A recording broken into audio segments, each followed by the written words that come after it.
यहाँ पर एक क्वेश्चन है, कंसीडर द फॉलोइंग कंपाउंड्स, यानी नीचे जो ये 3 कंपाउंड्स दे रखे हैं, एक तो ये फर्स्ट, ये एक जो है ये सेकंड और एक जो है ये थर्ड।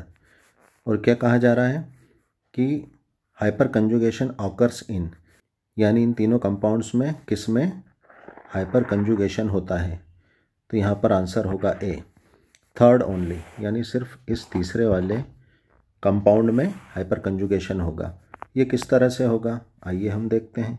इस क्वेश्चन का आंसर जानने से पहले हमें हाइपर कंजुगेशन के कंडीशंस पता होना चाहिए, यानी किन किन कंडीशंस में हाइपर कंजुगेशन हो सकता है। तो यहाँ पर अगर हम देखें तो हमारी फर्स्ट कंडीशन जो है हाइपर कंजुगेशन के लिए, इसमें CH का सिग्मा बॉन्ड कार्बोकेटायन से सिंगल बॉन्ड से अटैच होना चाहिए। एक ये कंडीशन है हाइपर कंजुगेशन होने के लिए। तो इस कंपाउंड में अगर हम देखें तो CH के 3 सिग्मा बॉन्ड कार्बोकेटायन के साथ जो है सिंगल बॉन्ड से अटैच हैं, यानी इसमें 3 बार हाइपर कंजुगेशन हो सकता है इस कंपाउंड में। या हम यूँ भी कह सकते हैं कि हाइपर कंजुगेशन होने के लिए कार्बोकेटायन के पास वाला जो, यानी एडजेसेंट जो कार्बन है, जिसको हम अल्फ़ा कार्बन कहते हैं, उससे जितने भी हाइड्रोजन जुड़े होते हैं वो क्या कहलाते हैं, अल्फ़ा हाइड्रोजन कहलाते हैं। यानी हाइपर कंजुगेशन होने के लिए कम से कम एक अल्फ़ा हाइड्रोजन है ना होना चाहिए। अब हमारे सेकंड कंपाउंड में अगर हम देखें तो यहाँ पर जो है हाइपर कंजुगेशन होने के लिए CH बॉन्ड का जो ये सिग्मा बॉन्ड है ना, ये ऑड इलेक्ट्रॉन रखने वाले कार्बन से, यानी फ्री रेडिकल रखने वाले कार्बन से क्या हो, सिंगल बॉन्ड से जुड़ा हो। तो यहाँ पर भी जो है हाइपर कंजुगेशन हो सकता है। और यहाँ पर अगर हम देखें तो 3 सिग्मा बॉन्ड से, यानी इसमें भी 3 बार है ना, इस कंपाउंड में भी 3 बार हाइपर कंजुगेशन हो सकता है। अब अगर हम हमारे थर्ड कंपाउंड को देखें तो यहाँ पर क्या है, मल्टीपल बॉन्ड्स हैं, है ना, डबल बॉन्ड है। तो इस कंडीशन में भी है ना, ये जो CH बॉन्ड का सिग्मा बॉन्ड है, ये क्या करता है, डबल बॉन्ड से जुड़े कार्बन से सिंगल बॉन्ड से जुड़ा होना चाहिए, ठीक है ना। तो यहाँ पर भी क्या हो जाता है, हाइपर कंजुगेशन हो जाता है, ठीक है। और यहाँ पर भी अगर हम देखें तो टोटल 3 CH बॉन्ड है, यानी 3 सिग्मा बॉन्ड है, यानी यहाँ पर भी 3 बार हाइपर कंजुगेशन हो जाएगा। तो यहाँ पर अगर हम फर्स्ट वाले कंपाउंड में हाइपर कंजुगेशन देखें तो इसमें क्या होता है, ये जो सिग्मा बॉन्ड के इलेक्ट्रॉन हैं ये क्या करते हैं, इस कार्बोकेटायन से कंजुगेशन कर लेते हैं और क्या करते हैं, ये सिग्मा बॉन्ड के इलेक्ट्रॉन्स क्या होते हैं, ये पूरे कार्बन चेन में फैल जाते हैं और कंपाउंड को स्टेबल कर देते हैं। तो क्या होगा, यहाँ पर ये हाइड्रोजन यहाँ से क्या करता है, H+ की तरह ब्रेक होके चले जाता है और ये सिग्मा बॉन्ड क्या होता है, इस सिंगल बॉन्ड पर डल जाता है ताकि इस पॉजिटिव चार्ज को कम कर सके। तो नेक्स्ट कंडीशन में क्या हो जाता है, ये पॉजिटिव चार्ज ख़त्म हो जाता है और यहाँ पर क्या हो जाता है, डबल बॉन्ड हो जाता है। तो यहाँ पर अगर हम देखें तो यहाँ पर एक कंजुगेटेड सिस्टम का फॉर्मेशन हो गया, सिंगल बॉन्ड, डबल बॉन्ड और एक सिंगल बॉन्ड।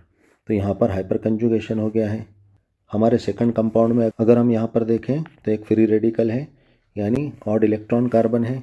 तो यहाँ पर कैसे होगा हाइपर कंजुगेशन, यहाँ पर जो है ये हाइड्रोजन जो है सिग्मा बॉन्ड से जुड़ा हुआ कार्बन से, ये क्या होता है, इसमें होमोलाइटिक डिसोसिएशन होता है, इसका इलेक्ट्रॉन इसके पास आ जाता है और कार्बन का इलेक्ट्रॉन कार्बन के पास आ जाता है। अब कार्बन का सिंगल इलेक्ट्रॉन इस कार्बन के सिंगल इलेक्ट्रॉन से एक बॉन्ड बना देता है। तो यहाँ पर क्या हो जाता है, डबल बॉन्ड हो जाता है। तो यहाँ पर जो है ये डबल बॉन्ड हो गया। तो यहाँ पर अगर हम देखें तो यहाँ पर भी एक कंजुगेटेड सिस्टम बन गया है ना, हाइपर कंजुगेशन हो गया, single bond, double bond, single bond. अब हम थर्ड कंपाउंड में अगर देखें तो यहाँ पर जो है ये हाइड्रोजन H+ की तरह निकल जाता है, ये बॉन्ड जो है इस सिंगल बॉन्ड पर डल गया है ना। तो यहाँ पर कार्बन के आसपास कितने 5 बॉन्ड्स हो गए, तो ये बॉन्ड रिपील होकर इस कार्बन पर चला जाता है।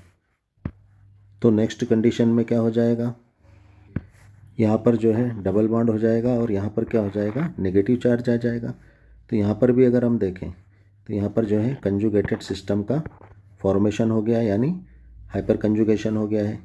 हमारी हाइपर कंजुगेशन की इन 3 कंडीशंस के बेसिस पर अगर हम क्वेश्चन में जो कंपाउंड्स दे रखे हैं उन पर अगर हम विचार करें तो हमारे क्वेश्चन में जो हमारा फर्स्ट कंपाउंड जो दे रखा है उसमें अगर हम देखें तो ये फ्री रेडिकल रखने वाला जो कार्बन है, इससे जुड़ा हुआ जो कार्बन है वो अल्फ़ा कार्बन होता है ना। तो यहाँ पर जो है लेफ़्ट साइड में एक तो ये अल्फ़ा कार्बन है और राइट साइड में यहाँ पर जो है ये बेंजीन रिंग का ये अल्फ़ा कार्बन है। यहाँ पर इस अल्फ़ा कार्बन को भी हम शो कर देते हैं यहाँ पर। तो हमने यहाँ पर बेंजीन रिंग के अल्फ़ा कार्बन को भी शो कर दिया है। तो जैसा कि हमने हाइपर कंजुगेशन के रूल्स में बताया था कि यहाँ पर क्या है, फ्री रेडिकल है। तो ये फ्री रेडिकल रखने वाले कार्बन से जो पास वाले कार्बन जुड़े हैं इनको हम अल्फ़ा कार्बन बोलते हैं, और इससे जो हाइड्रोजन जुड़ा होता है वो क्या होता है, अल्फ़ा हाइड्रोजन होता है। तो यहाँ पर जो है इस अल्फ़ा कार्बन के पास भी कोई अल्फ़ा हाइड्रोजन नहीं है, और यहाँ पर अगर हम देखें तो इस अल्फ़ा कार्बन के पास भी क्या है, कोई अल्फ़ा हाइड्रोजन नहीं है। तो यहाँ पर हाइपर कंजुगेशन फर्स्ट कंपाउंड में नहीं होगा। अब हम हमारा सेकंड कंपाउंड चेक करेंगे। यहाँ पर अगर हम हमारा सेकंड कंपाउंड देखें तो यहाँ पर जो है फ्री रेडिकल रखने वाले कार्बन से कितने कार्बन जुड़े, 3, यानी 3 अल्फ़ा कार्बन है ना। और तीनों अल्फ़ा कार्बन्स के पास कोई भी हाइड्रोजन नहीं है, यानी अल्फ़ा हाइड्रोजन एब्सेंट है। तो यहाँ पर भी CH का सिग्मा बॉन्ड नहीं होने से यहाँ पर भी हाइपर कंजुगेशन सेकंड कंपाउंड में नहीं होगा, यानी ये भी हमारा आंसर नहीं है। अब हम थर्ड कंपाउंड को देखेंगे। अब अगर हम हमारे थर्ड कंपाउंड को देखें तो यहाँ पर क्या है, फ्री रेडिकल रखने वाले कार्बन के आसपास वाले कार्बन क्या होते हैं, अल्फ़ा कार्बन होते हैं, और इनसे जुड़ा हुआ हाइड्रोजन क्या होता है, अल्फ़ा हाइड्रोजन होता है। तो यहाँ पर इस तरह से क्या होगा, इस CH बॉन्ड का होमोलाइटिक डिसोसिएशन होगा, ये अपना एक इलेक्ट्रॉन लेके चले जाएगा हाइड्रोजन, और कार्बन का जो है एक सिंगल इलेक्ट्रॉन क्या करेगा, इस कार्बन के सिंगल इलेक्ट्रॉन से क्या करेगा, डबल बॉन्ड बना लेगा। तो यहाँ पर क्या हो जाएगा, हाइपर कंजुगेशन हो जाएगा। ये इस तरह से यहाँ पर डबल बॉन्ड हो जाएगा, ठीक है। तो यहाँ पर सिंगल डबल सिंगल है ना, कंजुगेटेड सिस्टम का फॉर्मेशन हो जाएगा। उसी तरह यहाँ पर भी यही होगा। उसी तरह यहाँ पर भी क्या होगा, ये CH का जो सिग्मा बॉन्ड है इसमें होमोलाइटिक डिसोसिएशन होगा, और ये जो कार्बन का सिंगल इलेक्ट्रॉन है इस कार्बन के सिंगल इलेक्ट्रॉन से मिलके क्या बना लेगा, यहाँ पर एक डबल बॉन्ड बना लेगा। तो यहाँ पर भी एक कंजुगेटेड सिस्टम का single bond double bond single bond का फॉर्मेशन होगा, यानी यहाँ पर 2 बार हाइपर कंजुगेशन हो सकता है, क्योंकि यहाँ पर 2 अल्फ़ा हाइड्रोजन थे। तो हमारा आंसर क्या होगा, थर्ड होगा, यानी थर्ड कंपाउंड में हाइपर कंजुगेशन होगा। Thanks for watching. वीडियो को लाइक कर देना, फटाफट सब्सक्राइब करो।